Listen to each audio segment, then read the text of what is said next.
नमस्कार मित्रांनो, मी ऋतुजा. स्वागत आहे तुमचं वन इंडिया मराठी चॅनलवर. चेस ऑलिम्पियाड 2024 मध्ये सहभागी झालेल्या पुरुष आणि महिलांच्या भारतीय संघाने स्पर्धेत सुवर्ण पदक जिंकून इतिहास रचला आहे.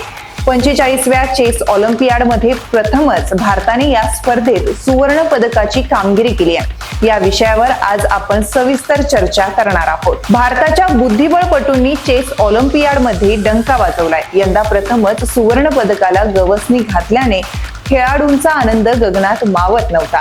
यावेळी त्यांनी विजेतेपदाची ट्रॉफी उंचावताना रोहित शर्मा स्टाईल सेलिब्रेशन केलंय. चेस ऑलिम्पियाड मध्ये सहभागी झालेल्या पुरुष आणि महिलांच्या भारतीय संघाने स्पर्धेत सुवर्ण पदक जिंकून इतिहास रचलाय.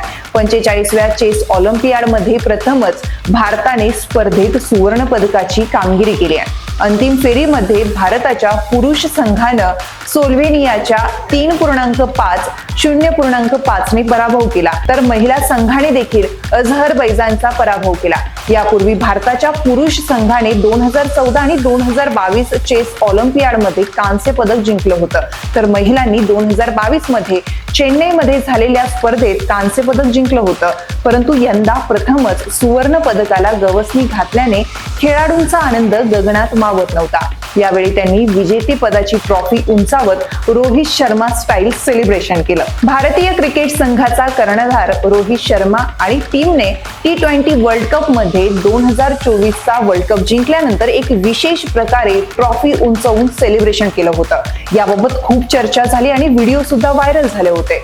चेस ऑलिम्पियाड 2024 जिंकल्यावर भारताचा पुरुष आणि महिला संघ मंचावर हातात तिरंगा घेऊन उभा होता. यावेळी तानिया सचदेव आणि डी गुकेश यांनी ट्रॉफीसह रोहित स्टाईल आयकॉनिक वॉक करत सेलिब्रेशन केलं. याचा व्हिडिओ सध्या सोशल मीडियावर व्हायरल होतोय. 2022 मध्ये मेसीने सुद्धा फिफा वर्ल्ड कप जिंकल्यावर असंच सेलिब्रेशन केलं होतं. चेस ऑलिम्पियाडच्या 2024च्या खुल्या विभागात युएसएने 17 पॉइंटसह रौप्य पदक पटकावलं, तर उझबेकिस्तानने कांस्य पदक मिळवलं.